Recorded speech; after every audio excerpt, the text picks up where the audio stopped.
Hey, great Kappas, continuing with our series, Our Responsibilities as Christian, nearing the end of this series, our 14th responsibility, dealing with Ephesians 6, 1 through 4, specifically today, about honoring the Lord in our families, specifically with our children. Watch out, dads, with your anger, raising your voice, being too loud and confrontive too often. You know, I speak from mistakes I've made. I tend to be an intense person. I love to lead, but God is always working on me with my anger and the need to be subdued and living in the Spirit. I've made some mistakes with both of my daughters, and I love them, and I feel like overall I've been a great dad, and they would certainly say that. But let me share with you a few things that I've done, a little bit of my problems raising my children. I'd speak from a sense of frustration, anger, a higher voice, a higher pitch, and I would see my children get hurt. And then I'd have to stop and say, look, I'm wrong. And you know something's wrong if I've been too loud or too intense, or you have been too loud and too intense, and you see your children breaking down. And I remember with both of my kids having to go and apologize and ask for forgiveness for my sin. And say, please forgive me. I'm a human and I'm struggling with some anger issues, and I've let work bother me, or I've let the way people have treated me, or I've let your actions affect me, and I should never do that. And that's what Paul's saying. He understands, men, that you and I, as dads, we have a tendency with our temper to submit to anger instead of submitting to the Holy Spirit. I want you to learn from me, mistakes I've made. My kids would tell you, my dad's a sinner and he's got his flaws, but we never doubted that he loved us. And he's always been there for us. But there were times that being there, dads, meant asking for forgiveness.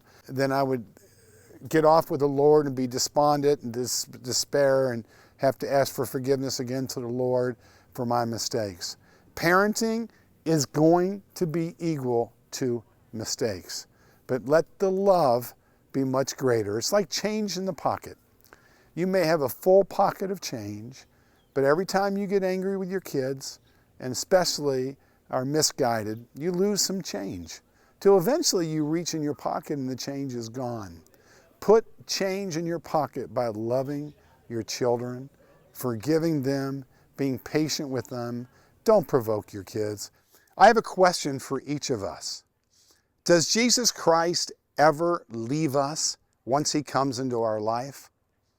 Obviously, no. I know some people say so, but it's really hard to argue that grounds for eternal security, to go against it. We are eternally secure when Jesus Christ comes into our life. I'm not saying we abuse Jesus. I'm saying that we walk in the light of Christ, but we're eternally secure. Since our relationship with Jesus is supposed to reflect his love for the church, and I have a final question. Why are so many Christian marriages failing?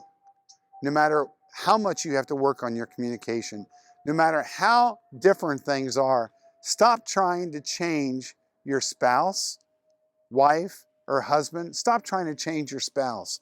Pray for them to grow. If Jesus never leaves us, yes, there are biblical grounds for divorce. I understand that. But remember, Moses said in the Old Testament, because of your hardness of heart, I'm giving you a certificate where you can get a divorce.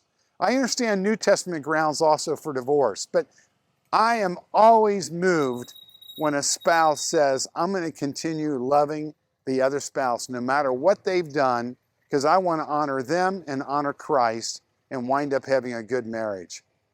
We got to stop this bankruptcy in marriage. Jesus doesn't leave us. Work on your relationship. Don't leave your spouse.